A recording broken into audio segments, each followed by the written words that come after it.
Saudara Gubernur Bali Iwayan Koster meninjau pasar Kumbasari Kota Denpasar. Saat ini fokus adalah menyelamatkan orang yang tersapu banjir akibat meluapnya Sungai Tukat Badung dini hari tadi.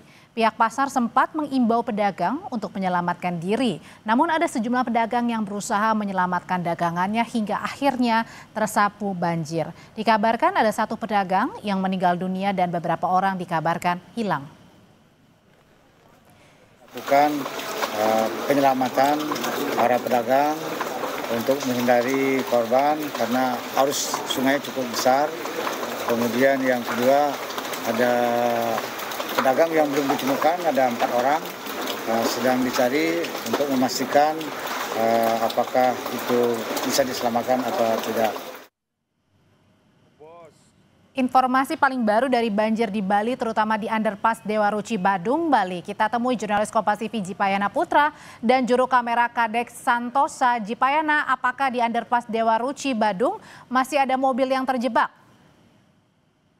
Baik, terima kasih Audrey dan saudara. Hingga sore ini informasi yang kami terima di lapangan tepatnya di Underpass Dewa Ruci Badung ini masih ada 2 mobil yang terjebak di dalam genangan air pasca banjir yang terjadi di beberapa wilayah di Provinsi Bali. Dan saat ini tim dari Badan Wilayah Sungai hingga Bina Marga tengah melakukan penyedotan air dan mengerahkan 8 alat penyedot untuk mempercepat proses untuk menghilangkan genangan air yang ada di Underpass Dewa Ruci ini, Adri. Iya, lalu sebenarnya Anda boleh membantu untuk menunjukkan nggak di belakang Anda ini sebenarnya ada berapa mobil yang terjebak banjir ini?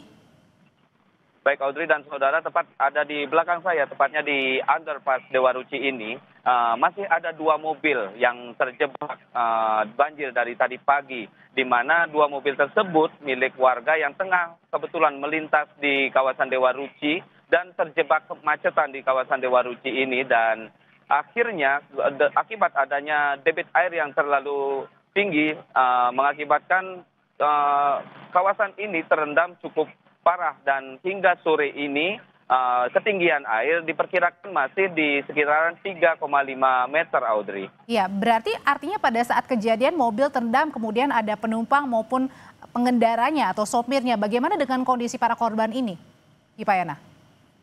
Baik, untuk kondisi para korban setelah kami dapat temui tadi di lokasi, kondisi korban itu dalam keadaan baik dan tidak ada korban jiwa di dalam kejadian banjir yang ada di kawasan Dewa Ruci ini. Mengingat kemarin, tadi pagi maksud saya, setelah air meninggi, korban yang memiliki mobil langsung keluar untuk menyelamatkan diri dan meninggalkan mobilnya di underpass ini, Audrey. Baik, satu pertanyaan terakhir, Jipayana, ini kan kawasan underpass ini kan menjadi lalu lalang ya bagi para pengendara yang mau menuju ke Nusa Dua maupun ke bandara. Bagaimana dengan mereka yang ingin menuju ke Nusa Dua maupun ke bandara? Lewat akses yang mana? Baik, Audrey dan saudara, memang kemacetan panjang memang terjadi di kawasan Dewa Ruci ini, di mana arus yang menuju ke arah utamanya ke arah Sanur dan ke arah Kuta memang menjadi kemacetan yang cukup parah. Namun arah menuju ke bandara cukup lenggang, mengingat underpass ini memang sebagai untuk memecah arus kendaraan untuk menuju ke arah Sanur dan ke Kuta. Dan arah ke bandara sebagian besar masyarakat akan mengambil jalan alternatif melewati jalan tol Bali Mandara untuk mempercepat untuk sampai di bandara, Audrey. Terima kasih untuk laporannya, jurnalis Kompas TV Jipayana Putra.